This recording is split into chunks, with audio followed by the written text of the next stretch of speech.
এই দেখো, এটা হচ্ছে তোমরা আজকে দেখো আমার ব্লগটা। এটা হচ্ছে ওর মা আর এটা হচ্ছে বাচ্চাটা। মানে ওর এই যে বাচ্চাটা আমাদের এই ঘরেই হচ্ছে বড় হয়।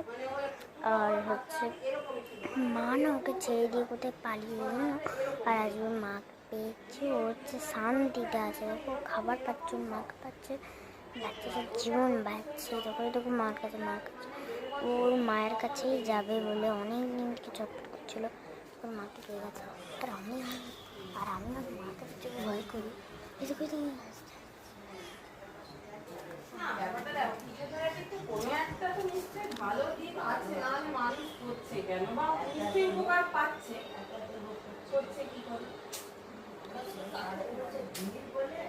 আমরাও তো আপনাকেও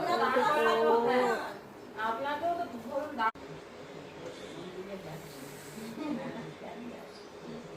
হ্যাঁ জান তো, সত্যি তো জান।